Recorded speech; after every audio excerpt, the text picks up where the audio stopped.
Extreme heat. Extreme cold.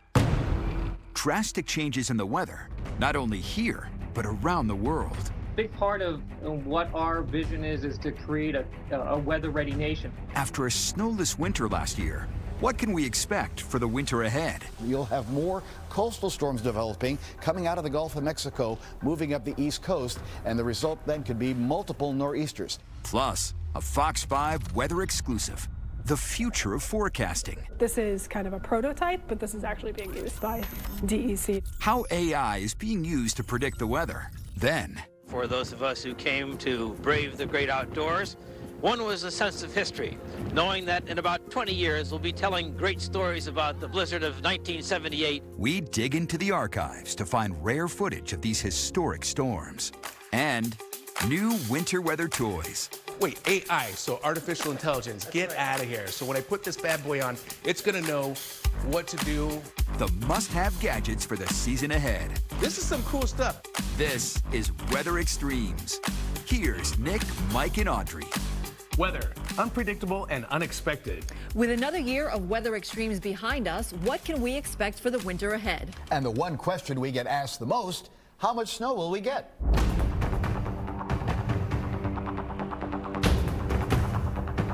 It's definitely been a year of weather extremes. From a snowless winter to a summer that brought with it relentless rains, including a late September soaker where as much as 8.67 inches of rain fell within just 24 hours at JFK Airport. As we look forward to the next few months, will we be experiencing more weather extremes, or will it be more a routine winter? When we choose ingredients to make a long-range forecast, we need to look at weather patterns around the world and also to look at what's happened in the past to see if we can apply that to the future. One of the main ingredients is the El Nino Southern Oscillation, or ENSO. South American fishermen first noticed periods of unusually warm water in the Pacific Ocean in the 1600s and gave it the name El Nino, or little boy. In today's modern world, when above-average sea surface temperatures occur in the eastern Pacific Ocean, it's known as an El Nino phase. When sea surface temperatures are colder than average, the phase is called La Nina. Our last 3 winters were under the La Nina phase. Now we have moved into El Nino phase, which results in a stronger subtropical jet stream. This can bring drier and warmer weather from the northwest across to the Midwest, cool and damp conditions across the southern states, and wetter than average conditions for the East Coast and the Northeast. This upcoming winter will likely bring a strong El Nino. Knowing that, let's look at what happened during the previous strong El Nino winters. 2015-16, one blockbuster snowstorm that dropped a record of 27.3 inches of snow in January, but not much snow fell the rest of the winter. 2009-10, several snowstorms resulting in a total of 36.9 inches of snow. 1997-98, we only got 5 inches of snow in one snowstorm, which didn't happen until March. 1982-83, several storms dropped a total of 21.4 inches for that winter. This variability can be attributed to 2 other ingredients, the polar vortex and the NAO, or North Atlantic Oscillation. A northern polar vortex keeps the Arctic air in Canada, while a fractured one brings cold air southward. The NAO is a pressure difference across the Atlantic Ocean. The negative phase occurs with weak low and high pressure in the eastern Atlantic, creating a block. Colder air is forced southward, resulting in major East Coast snowstorms. The positive phase allows for a more northern jet stream, resulting in warmer conditions and little in the way of snowfall. However, the polar vortex and the NAO can only be predicted accurately a few weeks in advance, but each phase can last for several weeks. What does this mean for the winter of 2023-24? Mike Woods is here now to tell us more. Mike?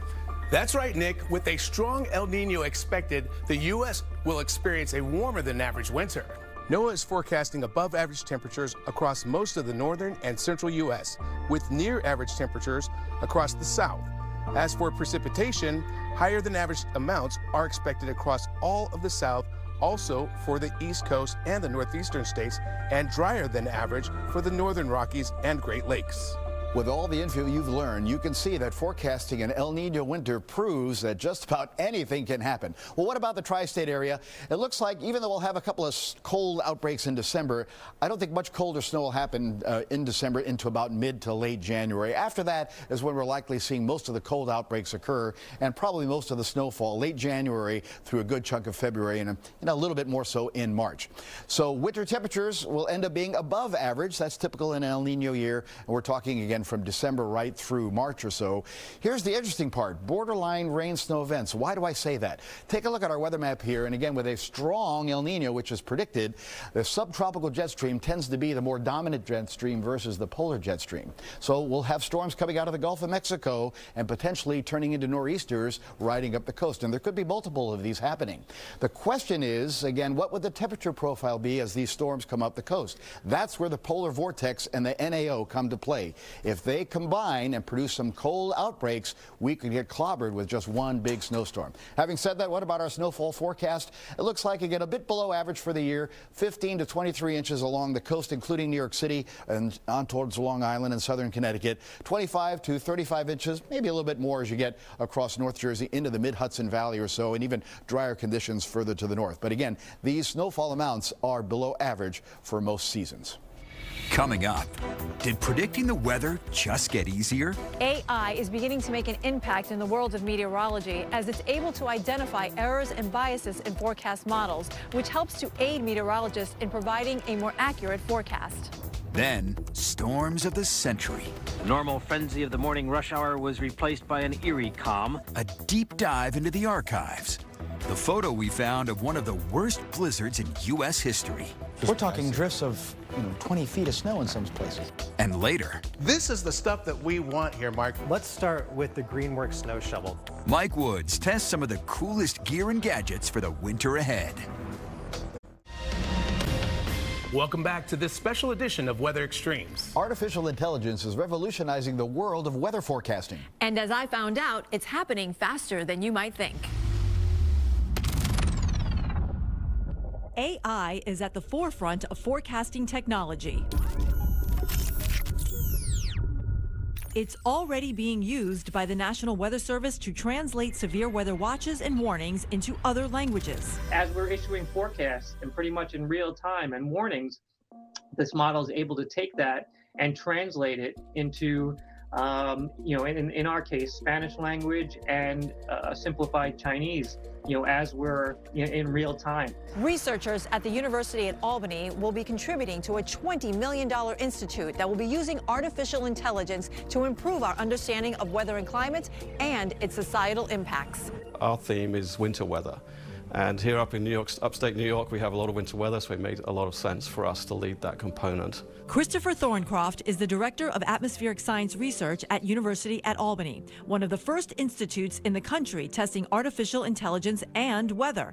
The research is being funded by the National Science Foundation. For example, we are doing a project with the Department of Transport here in New York based on their cameras. And so the products that we develop, are they going to use those to make, life and death decisions? That project involves collecting data from the DOT's cameras across New York State and running thousands of images through AI software, which will be able to detect if roads are wet, icy, or snowy. The Department of Transport can't possibly look at every camera every 5 minutes, right? But using AI and those tools, we can come up with warnings that come up, set up a flag immediately, and that would allow the human to come in and look at a particular region and make that decision. Weather is the perfect big data opportunity. Kara Sulya is the director of Excite Lab here at the University of Albany. We provide both hardware and software expertise when it comes to GPU infrastructure, AI development, machine learning development, big data,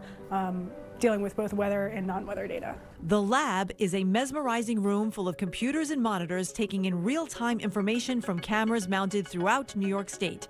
Being in this space was hypnotic for a weather enthusiast like myself. So this provides an opportunity for AI to alert forecasters or emergency responders looking at all those camera images and know exactly where precipitation is occurring and in what quantity. Data from the 2,400 cameras is combined with Mesonet data, a network of 126 weather stations across the entire state, built in the wake of Superstorm Sandy. These 30-foot by 30-foot plots with a 10-foot tower measure temperature, wind, rainfall, snowfall, and soil moisture every 5 minutes. It really addressed gaps that existed in New York State before that. Gaps between the traditional weather stations located at area airports. The lack of data was evident this past summer when over over a half a foot of rain fell in the Catskills in July and central New York in August, resulting in dangerous flash flooding. They were dumping record-breaking rainfall amounts that led to flooding and loss of life and damage to property. And the Weather Service has this, they were blind during that event because they didn't have enough stations. It's an exciting opportunity to really advance the science and advance the ability to connect a forecast to decisions, to decision makers. Over many parts of the world, including where we are in the Northeast, there's going to be more frequent extreme weather. And that's just going to get worse and worse as we go forward in time. Still ahead. Rescue buses were put into operation by the Transit Authority to pick up stranded motorists. Even some of the major military installations in the metropolitan area were virtually inoperative today. It's an exclusive Fox 5 winter weather flashback. Now to some of the most infamous storms of the century. These historic storms are gone, but not forgotten. From 1888 to 1978, we look back at these weather extremes from the past. The pulse of Manhattan never stopped, but it slowed to an irregular beat. The normal frenzy of the morning rush hour was replaced by an eerie calm, the noise of what little traffic there was muffled by drifts of snow up to 3 feet deep. At 9 this morning, some of the hardier souls took up Mother Nature's challenge and headed for their destinations, but most took a more sensible approach to the day and remained indoors. For those who went out, trouble was waiting. Some random examples. The Long Island Expressway was closed, but not before hundreds of motorists had been stranded in the snow. Power was shut off on all 4 Conrail tracks underneath Park Avenue between Grand Central Station and 96th Street. Passengers on 6 trains had to be evacuated to the street by emergency stairs leading out of the tunnel. Civilians and soldiers unable to get to their posts. Fender benders and spinning wheels were the order of the day, and for a time the pedestrians took over the streets. The cars were stuck, but the roads had been plowed enough to allow a person to walk without snowshoes. Most sidewalks were impassable unless you happened to be a cross-country skier. There was no relief from the snow. It just kept coming, and there was nothing to do about it but to stay home and wait for it to stop. But there were some rewards out here for those of us who came to brave the great outdoors. One was a sense of history, knowing that in about 20 years we'll be telling great stories about the blizzard of 1978 and how we were there. 100 years earlier, it was the blizzard of 1888 that had the city digging out. Here's our report filed on the 100th anniversary of that storm. They ended up with the stuff books are made of, the worst blizzard in this city's history. The blizzard was commemorated today at a conference hosted by my colleague Nick Gregory. David Ludlam, the nation's premier weather historian, was there. There's never been a combination of the 3 elements of a blizzard: severe cold, high winds, and drifting snow that all occurred in the same 24 hours. So this hasn't been exaggerated over the 100 years since then? Well, I don't think so. The storm dumped 2 to 4 feet of snow on the area. Oh boy, do I remember reporting on that blizzard anniversary back in 1988. No, we've been kidding Nick about his tribute to the storm, or talking about the storm of '88 or whatever, but as I said earlier in the 7, I really did mean it, that he and Glenn are so involved and so dedicated that it's really nice working with them. Let's look at it. We're going to look at, so this is some of the pictures, by the way, back then. Oh, this was We're talking drifts of, 20 feet of snow in some places. That was great to see a nice young Nick Gregory. That was a few years ago, but you still look good. Well, who was that youngster with all that hair back then? A lot of hair. A lot of hair. I need it now. Next. When I put this bad boy on, it's going to know what to do, what the temperature. Right, like based does it on have your a weather? location, temperature. Wait, it already knows? Yes. How is it doing that? The coolest gadgets promising to warm you up when this Fox 5 special, Weather Extremes, returns. You can't do winter without proper winter weather toys. So what are some of the hottest gear and gadgets for the winter ahead? Don't worry, guys. I got this. We are here with Mark Spoonhour, Global Editor-in-Chief with Tom's Guide. And when I'm thinking of something techie, I think of you because you always have the greatest gear, and we have winter upon us. And this is the stuff that we want here, Mark. Let's start with the Greenworks snow shovel. What's great about it is that instead of having a snowblower, this is cheaper, but it's also pretty effective because what you can do with this is that you can like get through 6 inches of snow, and you don't have to worry about gas either, because this battery, which is on the large side, but it's still like fairly balanced, like it's easy to use, so you're not going to hurt your back when you're out there shoveling. Ooh, you know I got a bad back, don't you?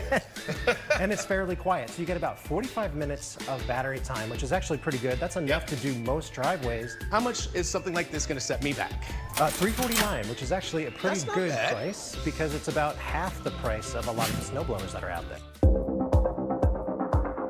These are the Outdoor Research Prevail gloves, and what I like about these is that they will keep your hands dry, especially when you're on the slopes, and warm, because there's a built-in heater, and the battery actually goes right into this part right here where the zipper is. Okay. And to turn them on, all you have to do is press this button right here. So with the long press, you'll see that the light comes on. Okay. Yeah. And then you could just toggle between the different temperatures, and you'll see that come through. How warm can I get this to heat up to? It'll definitely go above 100 degrees depending on what you need, and you get about, depending on the setting, you'll get up to 8 hours of battery life. So this is really good for the slopes. So even with the battery built in, it is waterproof, so you're going to be good to go. So you're not going to zap yourself or anything like that. How much are these going to cost me? So $339 for both gloves. So Mark, you know I love a vest, and who doesn't?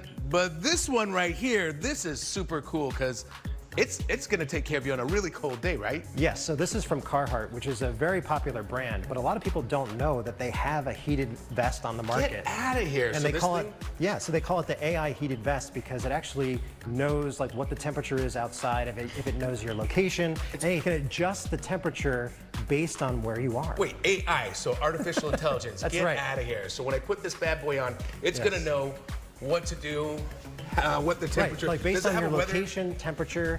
Wait, it already knows? Yes. How is it doing that? Well, you have to allow the app to know like what your location is if you want to do that. Mark, I feel this thing heating up already, but how is this thing working? Am I okay? Okay, so it's not magic. There's a battery built into the right pocket that you connect up after you charge it. Oh, I feel and there's heating elements, one on this side in the front, so there's two there, and then there's one in the back. Ah, very good. So you get even heating, even distribution. But you can also manually control the vest. So you can see on this right-hand side here, if we double tap this. Oh, this guy. See how it just came on? With that double tap, you can change the temperature, or you could do it through the app. How much is this bad boy? This goes for $219, which I actually think is a fairly good value when you consider like all the different ways that you could use it. I mean, this vest that I have underneath was somewhere near that price. It doesn't have a heater. All right, Mark, so Apple is always up in the game with their gear, and I noticed that you have this fancy watch on, which isn't like mine. What's up with that? So this is called the Apple Watch Ultra, and this is the Apple Watch Ultra 2 because it's the new model for this year. And what's different about this is that it's built for extreme conditions. So we're talking about weather, right? And winter. So this works down to -4 degrees. Wait a minute. It's tested for being freeze-proof. You can use this on the slopes and not have to worry about it. And because the display is 3,000 nits, you could use this outside in extreme, even like on the most blinding mountain, you're going to be able to see really the bright display. With all the snow reflection, you can still see that thing. But there's another trick. Yes, I saw you do something earlier, and I was like, wait, what's that? So it's called double tap, and all you have to do is just tap your fingers together twice to start using. You see how it's like waking up? Yeah. But it's not just for that. So let's say you get a phone call in, and you have like your hand is like has coffee here. Yeah, over here. I got 5 things over there. All you have to do is just do a double tap, and you can answer that call. But how does it know that you're double tapping your fingers? Because that kind of freaks me out a little bit. Yeah, so it all comes down to the S9 processor that's inside, which is new for the Apple Watch Ultra 2, and it actually knows the muscle movement that you're making that you need in order to bring your index finger and your thumb together. It goes for $749, which is definitely on the pricier side. We got one last toy to check out. It's called the Snow Go. You could see right at first glance is that this is a bike that is meant for the slopes. So, and what's great is that you don't have to use like regular ski boots. You could just use your snowboarding boots or even like snow boots in general, and you could just hop on. Okay, so wait a minute. You're telling me that I could take this to ski resorts and just go out there and have a good time, huh? And a lot of them are supporting them now. You can bring this up on the ski lift. Let's get down to business. Bottom line, how much is this bad boy gonna cost me? So they start at $19.99, so it's definitely a splurge purchase. It's $2 grand. Okay. But if you were really, really good this year, it's definitely wish list worthy. Don't I look like a good boy with all these great toys? Mark Spoonhour, Tom's Guide, thank you so much. This is some cool stuff. I don't know, guys. The snow bike is looking pretty good. What do you think? That looks good for you. For me, it's for the vest. I want the vest that looks really warm. It's great. You're gonna love it. Well, and you guys can give me the leftovers. There you go. You got it. Well, for Mike and Audrey, I'm Nick Gregory. Don't forget, the most accurate forecast this winter is right here on Fox 5.